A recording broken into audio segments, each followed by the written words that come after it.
Hey everybody, it's Dr. Wood, and this is going to be a little bit of a catch-up lecture for you guys. I figure I'll probably go roughly 50 minutes to make up for the lecture time that we missed last Friday. Again, I apologize. That's actually the first lecture I've ever had to cancel due to illness. Hopefully it'll be my last, but unfortunately I am human just like the rest of you, so hopefully it'll extend me a little bit of grace that way. You probably still tell my voice is a little under the weather, but that's okay. We're going to just keep trucking along, and we're going to see if we can get caught up to where we would have been from last week. So, without further ado, let's get into finishing up our STD, STI / hepatitis lecture, HIV, all that good stuff, and then move on into the endocrine section. Okay. And if you have any questions, feel free to either email me or we can talk about them when we get into class on Friday at your regularly scheduled time. So getting into hepatitis. So starting out, we're going to talk about hepatitis A. This is generally the most self-limiting out of the bunch here of the three we're going to talk about today, and it is pretty rarely fatal. And actually, since the vaccine was introduced probably around the mid-90s or so, we've actually been seeing a lot of decreased incidence, especially in younger individuals. Spread via the fecal oral route, and you oftentimes will see this much more endemic in populations where maybe the water sources may be contaminated and folks are not going to be vaccinated, so it tends to spread pretty easily that way. Generally, the infection is going to be pretty self-limited and will confer immunity, so that way individuals who get it one time are not going to be able to get it in the future. Now, most people tend to clear this within 6 months or so, but oftentimes they'll do it a little bit faster, especially if you have an otherwise healthy individual. And our main goals, obviously, if we can prevent the disease from occurring, it's always going to be the best thing. But obviously, if they do get the infection, we'd like to limit sort of the degree of hepatotoxicity that occurs here, try to limit any sort of chronic effects with the liver, and obviously decrease transmission to other individuals there. Now, we will have a vaccine here that is started at 12 months for children. And again, it's not important to remember the specific brand names for the Hep A vaccines. It's just good to know that Hep A does have a vaccine available for it. And again, we start that at 12 months, and that's when we end up finding that children are able to mount a good response to this. Other things that go along with this, because it is a fecal oral route that is the spread, causing the spread of hepatitis A, good hand hygiene is going to be really, really important for these patients, especially before and after the bathroom, changing diapers, etc. Other things to note as far as treatment goes, and this is an important point, is that if you do have an individual who maybe is immunocompromised, or maybe they're at the extremes of age, either very young or very old, who may not be able to mount a proper immune response against the infection, there is the ability to give immunoglobulin. Basically, this is pooled from donors, and we've developed antibodies against the hepatitis A virus, and so that is available. This is not routinely used for most patients who develop Hep A, but again, if they fall into one of those categories, then that would be appropriate. Next up for hepatitis B, it's a highly infectious virus, even 50 to 100 times more so than HIV. And this is where we run into more patients developing more of a chronic illness rather than being able to clear it like most patients do with Hep A. You can see patients developing risk for cirrhosis and hepatocellular carcinoma if they do become a carrier for this over the long term. This is important, especially from a public safety sort of standpoint, especially when you're dealing with patients who may be IV drug abusers, patients who are engaging in high-risk sexual activities, because this is how Hep B tends to be spread, either parenterally, perinatally, or sexually. And so we're going to classify individuals who don't clear the infection themselves and they still have persistent antibody levels, antigen levels greater than 6 months out to be chronic hepatitis B carriers at that point. And at that point, cure is probably not going to be possible. And so you tend to find this to be most common perinatal infections, especially if you don't test the mom and have that figured out beforehand. And that way you can find that the young infant is going to not have a good immune response to it, and they tend to be more of a suitable candidate for the hepatitis B virus. And so obviously this is going to be again, prevention is the main thing we're focusing on here. So hepatitis B vaccines are oftentimes going to be one of the first things you're going to get as soon as the baby is born.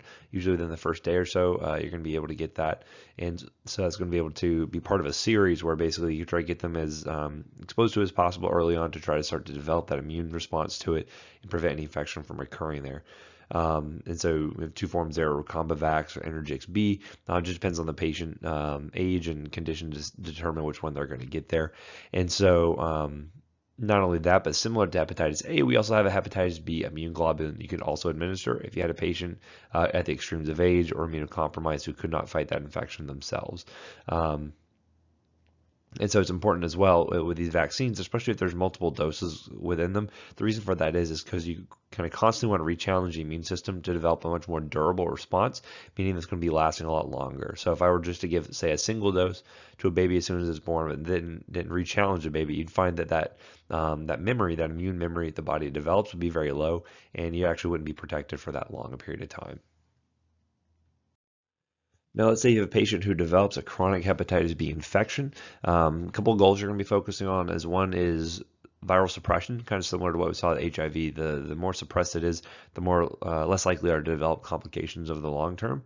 If you could try to seroconvert the patient to start to present and to show the anti-hepatitis B envelope antigens, right? So that way we have antibodies against it, and they actually have loss of the antigen itself if it was initially present. That way they show they're actually protected against hepatitis B. They've actually been able to fight it off. And if we can, try to prevent progression to further hepatic complications such as cancer, right? So the question is, who should undergo treatment? Well, this is one of those cases there where you kind of undergo more of a watchful waiting sort of approach, where you're going to do serial hepatic function tests. You're going to be looking at the antigen counts to see when you should decide to treat. And so I'll show you a table in just a second to kind of guide your decision making there. But again, it's based on risk: the risk of developing cancer, the risk of developing this mortality in the foreseeable future. So what you can see here is that once you're measuring a patient, the hepatitis B envelope antigen, so they have the actual antigen present, and the viral DNA is above, say, 20,000 units. At that point, you're going to be monitoring the liver function test. Once they start to go above 2 times upper limit of normal, that's when you can decide that, okay, well, the risk is high. I already know the patient's developing this transaminitis. I know the liver is not happy. What am I going to do about it? And so you can, again, if it's less than that, you can decide to observe and monitor with serial LFTs. Otherwise, you can decide to go ahead and start treatment, right? So we'll get into the drugs themselves, but you can start to see what we're going to be getting into: interferon, peg interferon, entecavir, and or tenofovir. Tenofovir we've actually already seen back in the HIV lectures.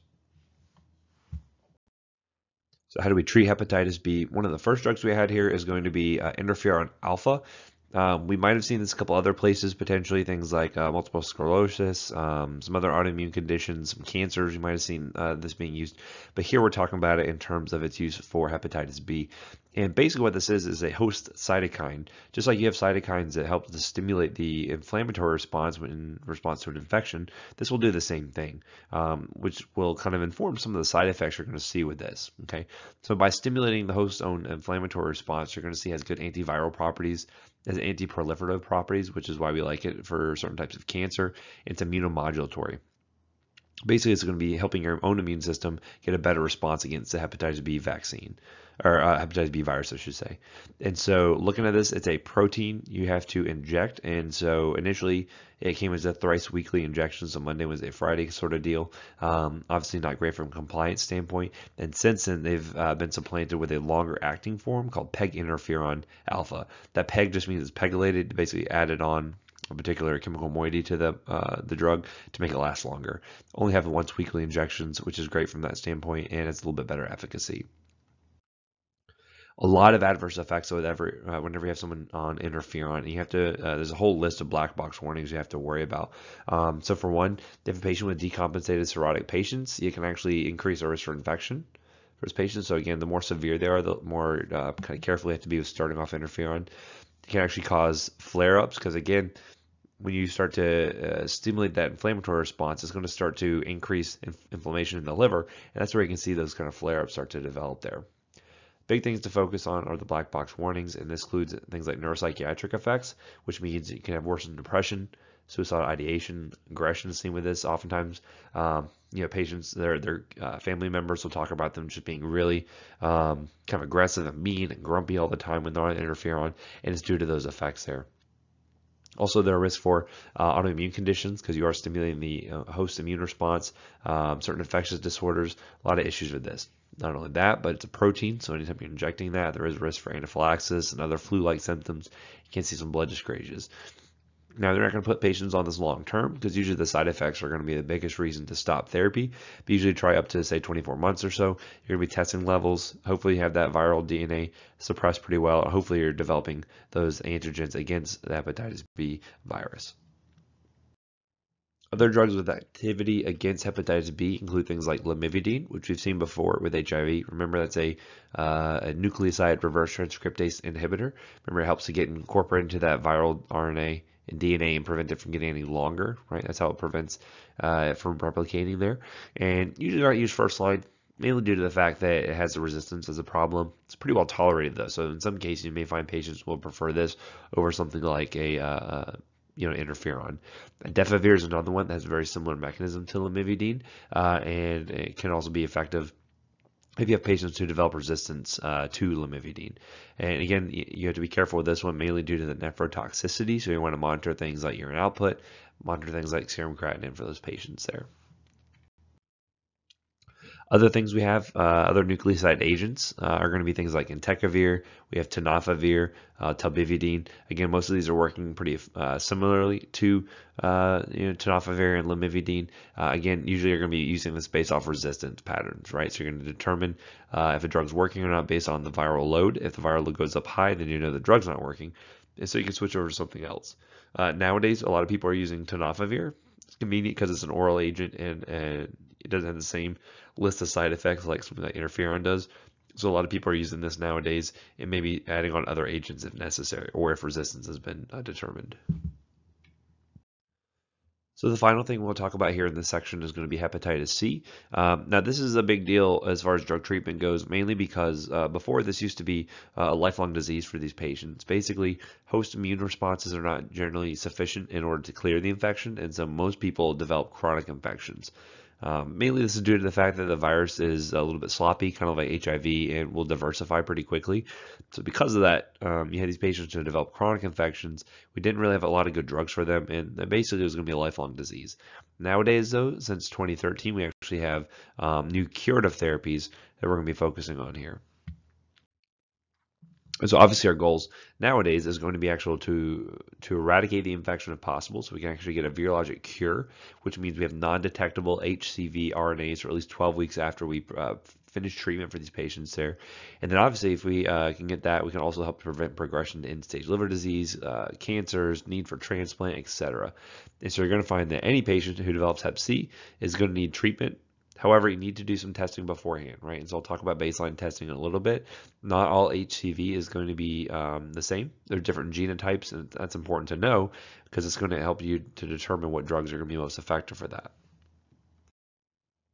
As I mentioned previously, it required interferon therapy for HCV and it has so many side effects to it. It's just really not all that tolerable. A lot of issues, anaphylaxis, neuropsychiatric effects, etc.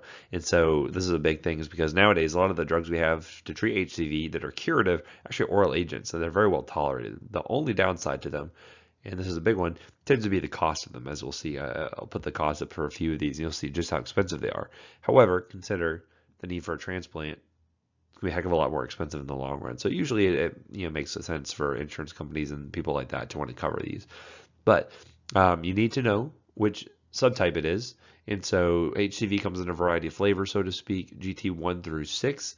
You're going to find that 1A and 1B tend to be the most common subtypes in the US, but you need to test your patients to determine what they have because that's going to decide how long you have to treat for, if you need additional drugs to add on to the regimen, what drugs you can use at all.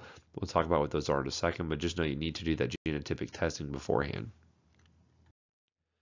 So this new class of drugs that we have to treat HCV are going to be called the direct-acting antivirals. And so just to give you an idea, imagine to be formed, right? And so initially you'll start out, you have all these different proteins here that this is basically the immature form of the virus. And so eventually these are going to be chopped up and turned into more functional proteins, which you can see kind of here. And so there's different ways we can do this, right? And so if you can inhibit the formation of this mature proteins, you can inhibit the reproduction of the viral RNA, which will stop replication. If you can maybe stop the actual chopping up and maturation of the proteins, that's also going to be another way to do that. So we're going to see there's a few different ways we can try that with the drugs we're going to show in just a few seconds here. So, and I'll tell you, these drugs are pretty difficult to say. They have a lot of kind of difficult syllables being put together here, but you can always use the brand names if need be. So the first one to have here is Daclatisvir or Declenza, and this is actually effective against HCV GT1 and 3. Now, am I going to have you memorize whether or not this treats GT1 and 3? No, I'm not. But I do want you to know that you need to test beforehand, because if they have a type 2 or a 4, this drug's not going to work, right? And you're just wasting the patient's time and money. That's no good. And again, know that 1A and 1B tend to be the most common in the US, so you're probably going to see this being used for a lot of your patients, okay? And so basically what it's doing is by binding to that NS5A protein, it's going to be able to distort the function of the protein, distort the structure of it, and basically prevent the RNA virion assembly from actually binding to it, right? So the drug is acting as an antagonist, that NS5A protein. So by doing that, you're going to at least be able to have a very effective way of stopping replication of that virus there, okay? Nice things about this: one, there's no dose adjustment needed, right? Especially if you have patients that are more progressive, have more progressive hepatic dysfunction, there's no dose adjustment. That's great. Headache, fatigue, nausea, diarrhea, a lot better side effect profile than things like your interferon. So very nice from that standpoint. Also, it's oral. It's great. Downside though, $20,000 per month. We saw they have to treat anywhere from 12 to 24 weeks. So that's $60,000 to $120,000 just for the drug by itself. Okay. Again, much less expensive than having a liver transplant requiring lifelong immunosuppression and all the infections, the hospital stays, etc. So it does make sense to treat this, even though it is a pretty big upfront sort of cost. Next up, we have a combination drug of Ledipasvir plus Sofosbuvir. Again, by using combination drugs with different mechanisms, you can get some synergy there. And you can see this has a little bit wider range of activities. You can see instead of just working on 1 and 3, it works on 1, 4, 5, and 6. Basically what this does is Ledipasvir is going to inhibit that NS5A protein, so that way you block the protein from causing viral replication. And then you have Sofosbuvir, which is actually going to be working similar to your NRTIs that we saw in HIV. It's basically a nucleotide prodrug that gets incorporated into the viral RNA and acts as that chain terminator. You can't elongate any further unless you stop it from being replicated there. Sometimes you'll see Sofosbuvir by itself, so that way it can be used in combination with other drugs. By itself, you can even see it's very expensive at $27,000 a month. And again, no organ dose adjustment needed. No serious side effects we're looking at there. Again, it's oral, so it's great from that standpoint. But again, very expensive, $30,000 per month. Next, we have Sempervir or Alisio. This actually is working on the protease enzyme. So this is working on the NS3-4A. When I said before that there's drugs that will inhibit the maturation of the proteins of HCV, this is what I was talking about, this NS3/4A protease. By inhibiting that protease, you can't chop up that immature protein and form the actual functional bits of the HCV virus, right? So by doing that, you have a pretty strong ability to inhibit further replication of the virus there. Again, maybe a little bit of rash, photosensitivity, but very well tolerated. But you do not want to use this by itself. Oftentimes, Sempervir gets added on with other drugs like Sofosbuvir, or maybe used along with interferon, or another drug we'll talk about a little bit later called Ribavirin. Hepatitis is another NS5A inhibitor, and this one you actually see used in combination with Sempervir, which is an NS3-4A inhibitor. So again, using a protease inhibitor plus that NS5A inhibitor, so you get some synergy there. And actually what's interesting here is you can use Ritonavir, which if you remember this from HIV, this is a very strong CYP3A4 inhibitor. So by doing that, you can actually boost levels of Sempervir, and then we have to give the drug less often. If you see a combination, it's called Tecnivi. And in this case, you can either give Hepatitis with or without Decabuvir, and basically you can have a 3-drug combination of above. So again, there's a lot of mixing and matching that happens, and it's based off resistance patterns, and it's based off the subtype of HCV that the patient actually has. So one other drug you may see being used in combination, especially with things like interferon and some of these older therapies, is called Ribavirin. And we don't know the full mechanism, but some of it is thought to lead to some RNA mutation leading to apoptosis of the virus. Basically, it causes too many errors and it cannot continue to replicate. It's also thought to be somewhat immunostimulatory, just like interferon, what we saw before. And as we saw in the past, we give it along with interferon. However, you also saw a lot of the similar side effects. So specifically the neuropsychiatric effects. You get suicidal ideation, depression, insomnia, etc. Not only that, there's some blood dyscrasias like hemolytic anemia that could occur here as well. It's not great. Also very bad for pregnant patients. They actually recommend Female patients use 2 forms of birth control for up to 6 months after discontinuation because the drug can stay in the system for a period of time. And so they know it's going to cause serious effects on the developing fetus. So that's why they recommend that stringent control on preventing pregnancies in those patients there. And so oftentimes you'll see ribavirin not used by itself, but added on to some of these newer agents in order to help overcome resistance. So as far as treatment tip goes, as I mentioned, ribavirin is good if you've had maybe patients who have failed previous therapies, or maybe they have underlying cirrhosis. They're going to have a harder time getting a good response to these new drugs. So that's why they may be added on. As I mentioned, PEG interferon can be used occasionally for treatment of hepatitis C. It used to be a mainstay, but nowadays we don't have to use it quite as much, mainly because we have the direct-acting antivirals. If you have a patient with cirrhosis, it can be very difficult to get that really good sustained virologic response. And so in some cases, you may have to do some dose adjustments here. It's not as much as what you see with some of these other agents, but and just as an example, the 3-drug combination of onbatasvir, paritaprevir, and ritonavir, now you would have to adjust for the effect of cirrhosis because it may not clear the drug as well. So again, just know that patients who are very kind of far out as far as damage done to the liver there, they may have a harder time getting a good response out of this. If you have patients with treatment experience, meaning they have been on drugs before, they maybe have failed therapy, they develop resistance, that's why they either require longer treatment, so say 24 weeks instead of 12 weeks, and then you have also the addition of ribavirin that can help with that. Resistance testing can also be good in these patients as well. And so if you have a patient who maybe has an acute exposure to HCV, say for instance you have a needle stick or maybe a high-risk sexual encounter or something like that, you may find that some patients may be able to spontaneously clear the HCV on its own, say within 6 months or so. And since if they do develop a chronic infection, they do have the ability to get rid of it with some of these new acting drugs there. Some people will defer therapy until then. Some people may want to treat sooner. Depends on the patient there. But the really, really important thing with these drugs, especially due to the cost, is that any delay can lead to resistance and failure, right? So again, if you have someone who's not compliant, not taking their drugs like they should, they probably shouldn't even start on the drug in the first place, mainly because if they get resistant, you're going to lose the ability to use that drug in the future there, right? So you have to make sure the patient has a way to get the drug every single month for the full treatment course, whether it's the 12 weeks or the 24 weeks. So I'm not going to have you memorize this whole table here, but the point is to show you the different combinations of agents we may try to use here, depending on the subtype that they have. So just as an example, for type 1A, you can utilize a combination of, say, decladisvir plus sofosbuvir for 12 weeks. Now notice here, if they have cirrhosis, this is where you're going to use a longer treatment duration, and you're going to add on ribavirin, right, potentially, plus or minus. Sempervir plus sofosbuvir for 12 weeks. So again, shorter treatment times if they don't have cirrhosis there. Now again, moving into something like class 2, notice here, or type 2, you don't have as many treatment options, right? Not as many of the drugs that we have are going to be effective for that subtype. So you need to test beforehand to figure out what they have in order to make sure you're choosing the right drug right off the bat there. Okay.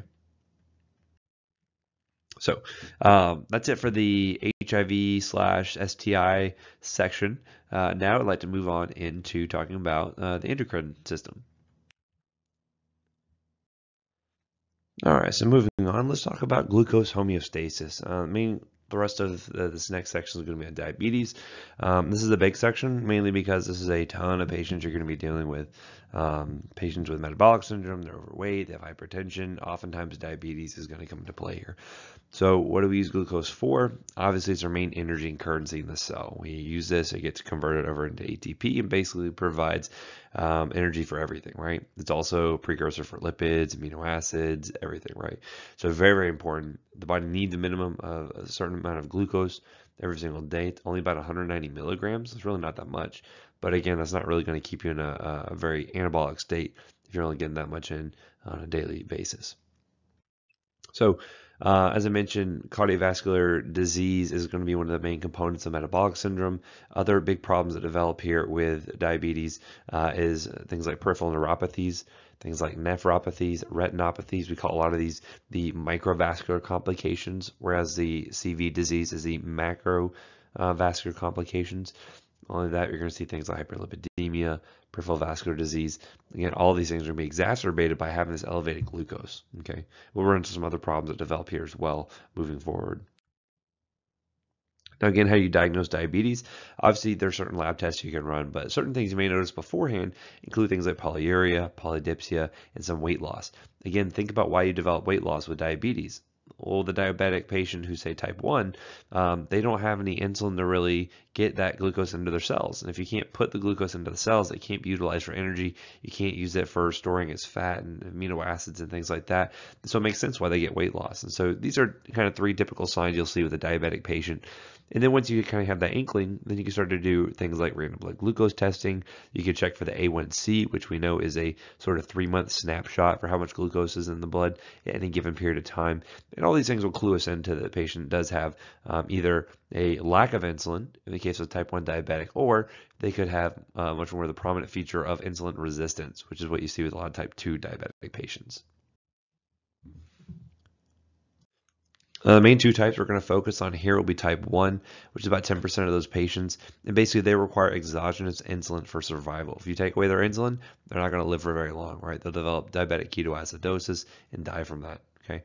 Type 2 diabetes, some of them go on to require insulin, not all of them, and about a third of them are going to require some degree of insulin at some point. We'll talk about when it makes sense to switch over to using exogenous insulin. Obviously, there's gestational diabetes, which is a complication of some pregnancies. Could put the patient at risk for developing diabetes type 2 later on. Could put at risk for the fetus to eventually develop diabetes later on in their life. And again, we'll focus more on that when we get to talking about the OB-GYN section after this. And then we consider impaired fasting glucose, or the IFG, to be sort of elevated resting glucose, usually due to insulin resistance in someone who may be pre-diabetic. So typically with the type 1 diabetic, there we'll see morbidity, mortality, usually due to some of the microvascular complications, namely renal failure, whereas type 2s, it's the macrovascular issues, right? The cardiovascular disease, the heart attacks, the CHF, etc., that they go on to develop as a result of a multitude of issues, not least of which is their elevated glucose levels. And obviously, risk factors for type 1s include things like genetics or family history, etc. Type 2, though, a lot of it has to do with lifestyle. A lot of it has to do with whether they're obese or not, ethnicity, etc. So getting into the actual pathophys and the normal function of the endocrine organs dealing with diabetes, the pancreas is going to be the big thing we're focused on. The two things I want to focus on most here are going to be the alpha and the beta cells, because these are going to be releasing glucagon.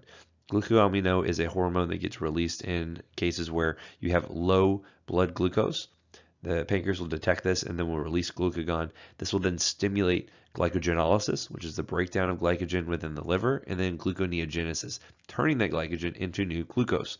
That raises blood sugar levels, and that will allow us to kind of get back to our normal baseline, whatever that is for that patient. The beta cells are important because this is what's going to be secreting insulin. This is going to be secreted in response to high blood sugar levels, right? When do you normally get the highest blood sugar levels? Well, typically after you eat. So you're going to find that when you have things like glucose bolus due to food, you'll see a rise in your insulin. And you should see also a decrease in glucagon, right? This is a seesaw relationship between these two. However, you're going to find, especially with type 2 diabetic patients, that seesaw is going to get it's not going to be functioning very well, you'll see, and both levels can be high in certain situations. I'll show you some graphs later that kind of illustrate that. Other things that are important, things like somatostatin. This is good because this is also a drug known as octreotide that we'll give occasionally. I'm not going to focus on this here, but just know there are other cells that are available. But the two big things to focus on for diabetes is going to be the glucagon and the insulin. And again, if you're looking at someone who has normal, say, functional pancreatic beta cells, you'll see some alpha cells in here as well, that these are going to be normally functioning. Moving over to someone who's type 2 diabetic, you're going to find that they're going to wear out the pancreas over time. Eventually, it's going to get to a point where it's just not going to be that functional. They won't be able to release as much insulin as they used to. They're releasing way too much glucagon. And this is oftentimes when you have to switch them over to requiring exogenous insulin because they just can't supply what they need themselves. And again, you don't determine that someone has type 2 diabetes right off the bat just as soon as they start to develop that impaired fasting glucose. Oftentimes, it's not until they lose about 50% of pancreatic function. Very similar to the kidneys, we have a lot of reserve. We have a lot of time before you'll start to develop signs and symptoms of organ disease based off the fact that we have a lot of reserve built into our systems. So I want to focus on insulin first, and so it's important to focus on type 1 diabetes because their main issue is they don't have any insulin to release themselves. And basically this is due to most frequently an autoimmune condition where they will attack their own beta cells, and by doing that they're going to destroying those cells and make it so they cannot release their own insulin. They have no insulin to make because the beta cells are not there though. And that's going to be the most common type you're going to find there. There are other types as well, say the idiopathic type, but let's focus mainly on the autoimmune disease because again, getting rid of beta cells, getting rid of the ability to produce insulin. Notice here, it's not an issue of insulin resistance. It's just they don't have a need to make their own themselves. So getting into insulin, normally it is going to be formed as proinsulin within the beta cells, and it gets cleaved into insulin and C-peptide. You can actually measure levels of C-peptide to determine if someone is releasing enough of their own insulin or not, maybe too much. In case they have like a tumor or something like that, maybe secreting insulin, it's called an insulinoma. But basically, when you have elevated blood glucose, insulin is going to be released. C-peptide doesn't really have a function, but again, it's a lab test you may see being used occasionally. There'll be an enzyme called insulinase that will then cleave C-peptide off of insulin, and then the insulin is then functional.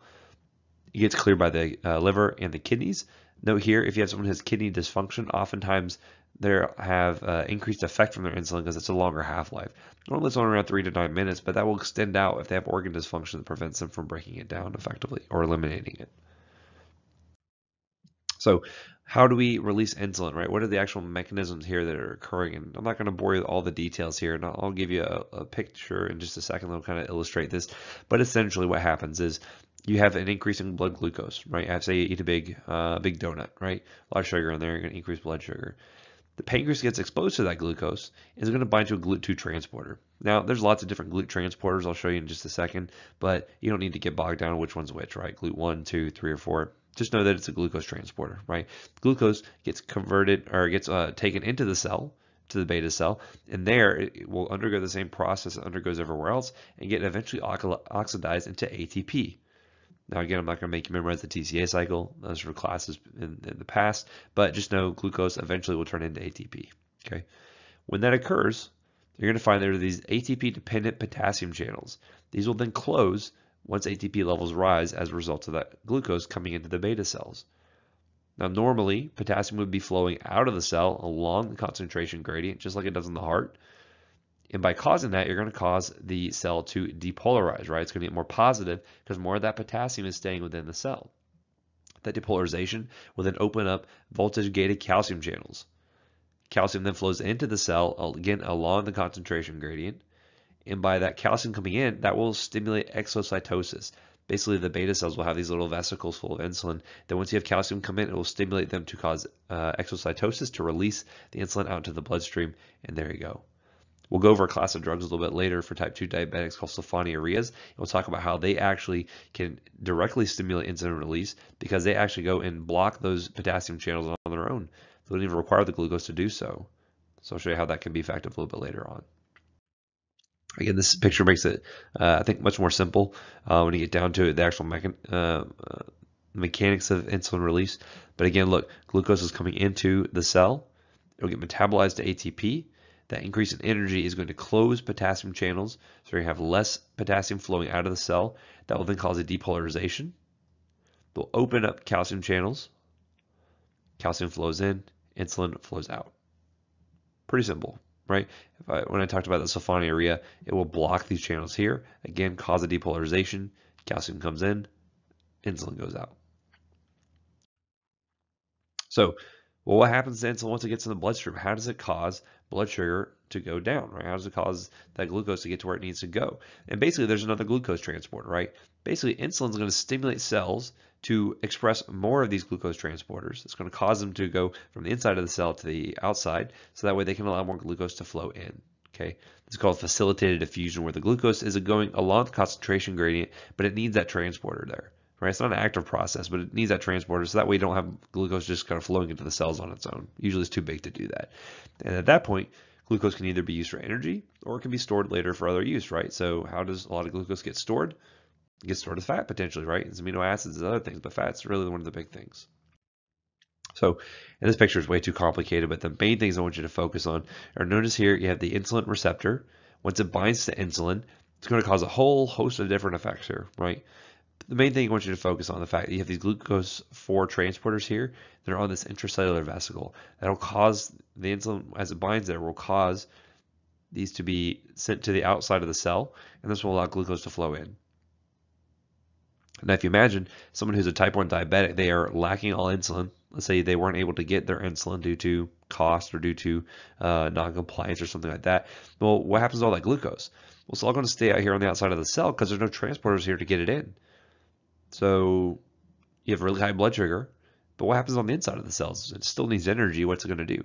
Well, that's when you start to have oxidation of things like amino acids. You start to have oxidation of things like fatty acids, and you develop ketone bodies. That develops acid. That develops all kinds of issues. And that's how you can develop diabetic ketoacidosis, where their blood sugar can be in the 300s or 400s. And they develop this acidosis because their body needs something to energize, to get energy from, and that's usually where it's going to rely on alternative sources. Okay, so that's why insulin is so important, because it generates or it helps to send these glucose 4 transporters to the surface of the cell to allow glucose to flow in. So, as I mentioned, there are different types of glucose transporters that are out there. I'm not going to get too nitpicky on which ones are which. Just know that there are glucose transporters all over the place. Some are specific for the brain. Some are specific for the beta cells. They'll have their own specific functions there. Okay. And again, looking at the physiologic effects of insulin, this is really important stuff here. What does it do in the liver? Okay, well, insulin in the liver is going to cause you to go into storage mode. It's going to help you to store all that extra glucose as glycogen. We know glycogen is an energy storage site, right? We know it's going to be able to be used for glucose later on when we need it. Okay, it's also going to help us to convert fatty acids and VLDL eventually into adipose tissue. Okay, and the skeletal muscle, what does it do? Well, it helps to store glucose as glycogen. It can also help us to store amino acids as protein. So again, if you think about anabolic steroids, anabolic hormones, you think about things like testosterone. Well, actually, insulin's an anabolic hormone as well, because it actually can cause you to put on weight. It's going to cause you to get bigger muscles. When used, especially like by bodybuilders and stuff, you'll see them sometimes abuse insulin. And it's for these purposes here, because it not only helps with storing extra glucose in the cells, but it also helps to store extra protein. And then as the adipose tissue, it will help to store fatty acids, triglycerides, which eventually turns into adipose tissue. So on the flip side of that, what does insulin inhibit? So in the liver, it's going to inhibit glycogenolysis, which makes sense because you're trying to cause glyconeogenesis.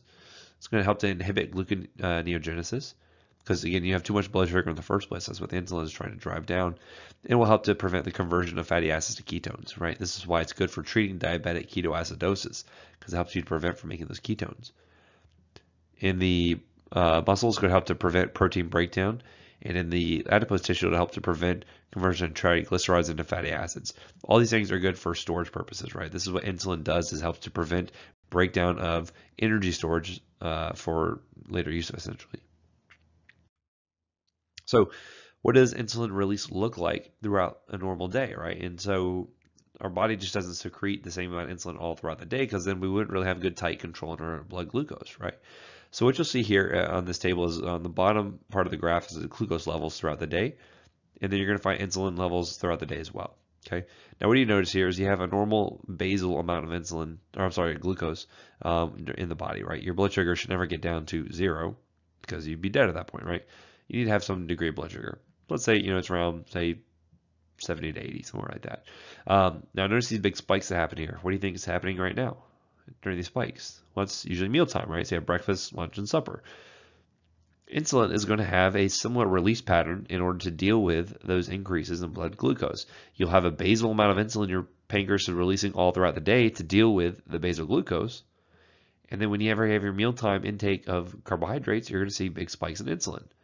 This is important because you need to make sure that when you're dosing a patient on insulin or starting an insulin regimen on a patient, this is what you're trying to mimic. You're trying to get as close to what the body normally does as possible in order to get good glycemic control. Now, there's a lot of different insulin formulations that are out there, and I'm going to focus on categorizing them based on their activity. Okay, they all do the same thing, right? They're all going to have the same activity as insulin, but what will change is the onset of activity, how fast they come on or off, the duration of action, and then to go along with that, the solubility characteristic. This isn't so important for our purposes here, but just know that this will directly inform the duration of action and the activity, or the onset of activity there. And how we alter that, how we change the pharmacokinetic profile can be through a number of means, right? We can do it either by changing zinc concentrations. We can do things like adding protamine, just like we talked about heparin. You can reverse heparin with protamine. This is the same protamine essentially. If you ever see NPH insulin or NPL, that just means that's protamine added, which helps to extend the duration of action. Or we can actually have insulin analogs where we take the amino acid sequence of insulin, we'll make some slight modifications. And by changing just a few amino acids, we can change the profile pretty drastically. And I'll show you what that looks like in just a few seconds. So this is insulin. Now, if you for the test, I expect you to be able to tell me the entire amino acid sequence, from memory, because I think this is so important. Obviously, I'm just kidding. Again, look, this is pro-insulin, right? If you notice this, you have insulin itself, which are these two chains that are linked by these disulfide bonds. But you also have C-peptide here. This is what gets cleaved off, and this is the actual business part of the molecule, right? This is the actual insulin that we care about. So you'll notice here a few different amino acid substitutions can be used here to change the profiles pretty drastically. So for instance, we have things like insulin lispro. Lispro is basically putting in a lysine and a proline. You're substituting in for these two amino acids, and this makes insulin act much more quickly. It'll make it come on within, say, 15-30 minutes as opposed to taking, say, an hour or two, right? And now when I say regular insulin, whenever I say that, this basically means just what I'm talking about right here. This is the original molecule that your body releases. Okay, insulin aspart, based on just putting in aspartate, and again, I get a much quicker acting insulin than I would by just having regular insulin alone.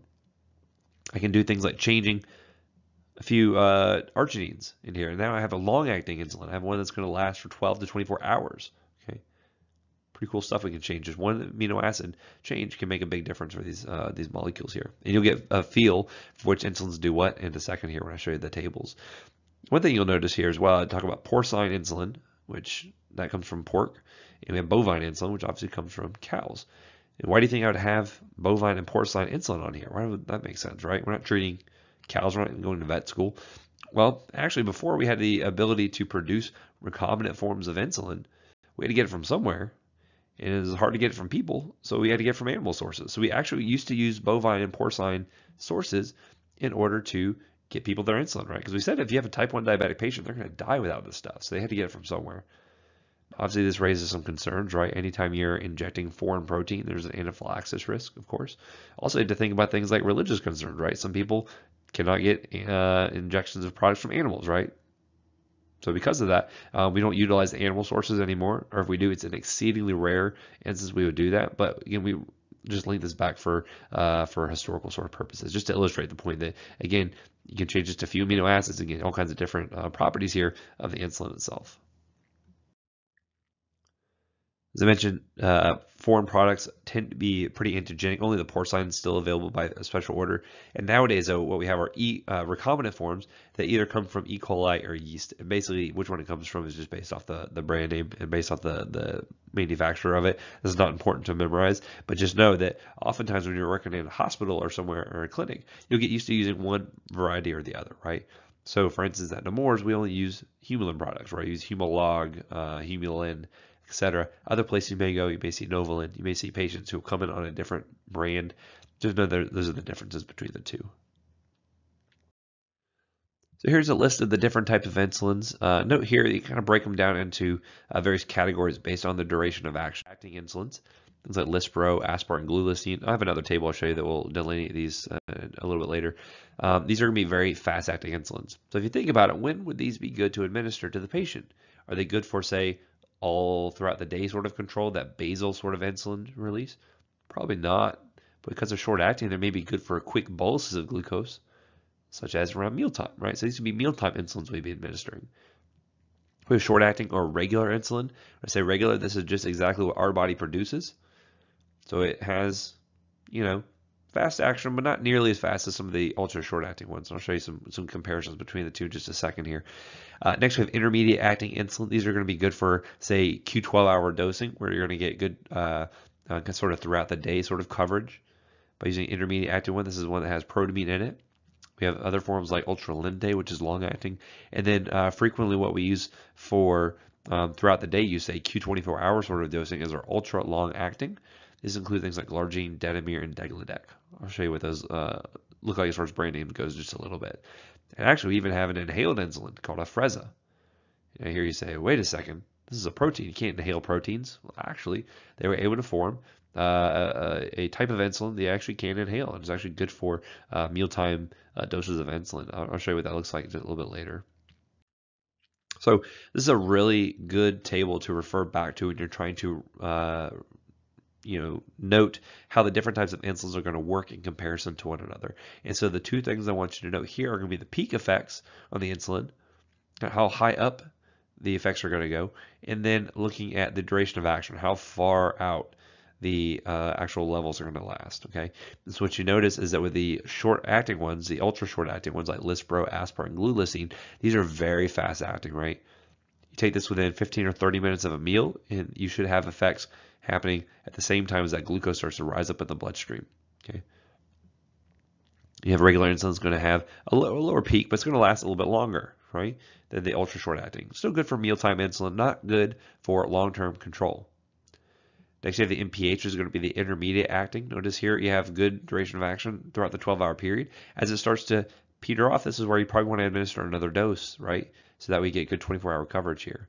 As opposed to the ultra long acting like insulin detamir and glargine. Notice these last a long time, right? These are going to be one-time daily dosing. They don't really have a peak effect. They really just have good long-term effects, just like the basal amount of insulin that your pancreas normally releases throughout the day.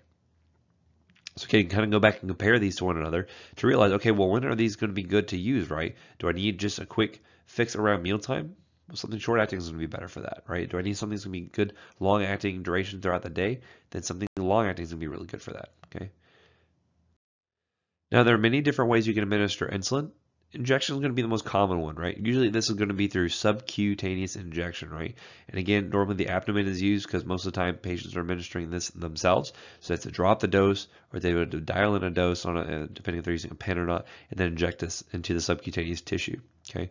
Now again, you can either draw it out of a vial using a syringe and needle, or they have portable pen injectors. And basically, you can look up pictures of this, but it's what it sounds like. It looks like a pen, and basically the patient will dial in the dose. There's a little dial that they can turn it to the right dose of insulin. And again, how do you dose insulin? Anyone know? Whether it's milligrams or micrograms, it's actually going to be in units, right? So insulin is always going to be dosed in units. It's important to think about as we're going forward here.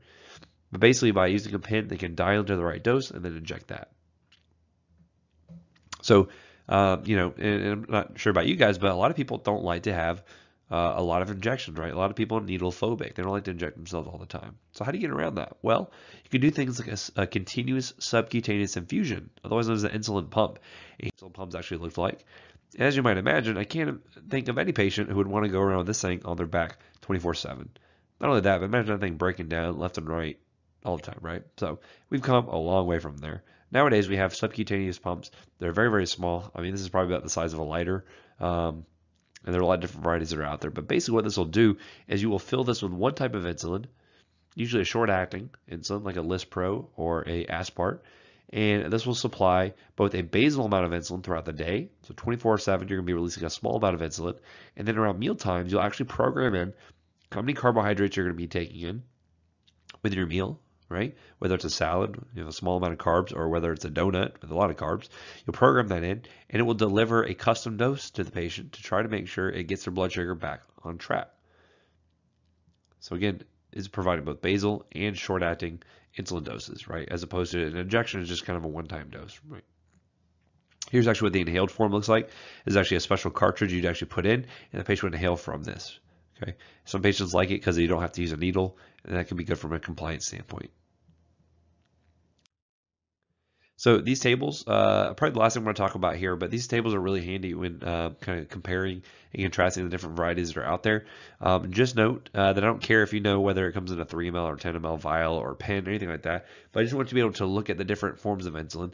The reason why I think this is important because the brand names are so synonymous with the types of insulin you're going to see.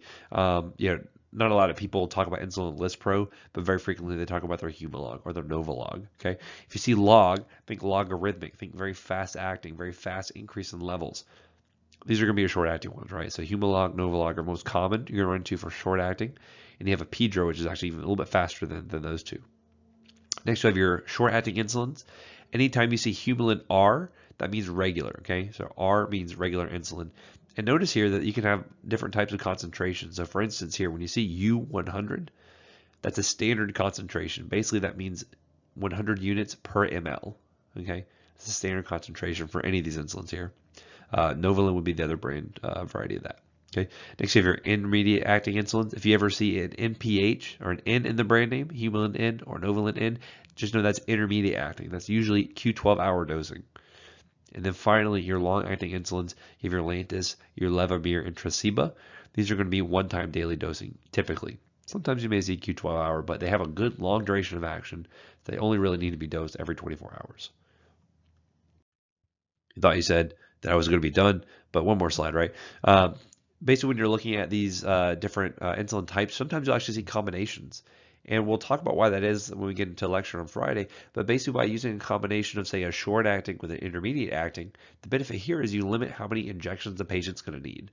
And that's one of the big things we're going to talk about when you talk about insulin regimens, is trying to limit how many injections you have to give. Fewer injections means better compliance, means better patient satisfaction. Okay. So if you ever see this, we have a Novolog mix. It's going to include aspart along with protamine, right? So that we have two different forms. You have a short acting and a more intermediate acting one. Okay. Notice here you can have different concentrations of insulin as well. This is where you get into a lot of dangerous territory. Anytime you're mixing up concentrations of insulin and you say you were to give the wrong one to the patient, that can be potentially deadly. This is probably one of the most dangerous drugs you may deal with on a day-to-day basis. Because again, it is so necessary for life, for especially type 1 diabetic patients, but given incorrectly, it can kill someone very easily. Just imagine getting mixed up U500 versus U100. Give 5 times the insulin dose, the patient's going to get hypoglycemic, they're probably going to die from that, right? Unless you give them sugar to help them recover. So big things you want to consider there. Okay. And then again, here's the inhaled insulin form. Again, whoever named this Technosphere insulin, great name for that. I couldn't come up with a better one myself. And again, this is a nice table, give you comparisons between these. Now, don't memorize the numbers. I just want you to get the broad strokes here of how fast their onset is, how long they're going to be acting for. Okay, those are the things I want you to kind of clue in on. So that way you kind of compare and contrast how you're going to be using these, which we're going to talk about much more when we get to class on Friday. Okay. So anyway, so that's where we're going to cut it for this lecture here. Thank you for sticking with me. Again, I apologize for missing class the other day, but again, we're all human. We all get sick every once in a while. If you have any questions, please send them to me. Please try to watch this before Friday because I will be hitting the ground running. Of course, if you're hearing this, you probably already watched the lecture, so I'm talking to the choir at this point. But again, if you have any questions, please let me know, and I'll see you Friday. Thanks a lot.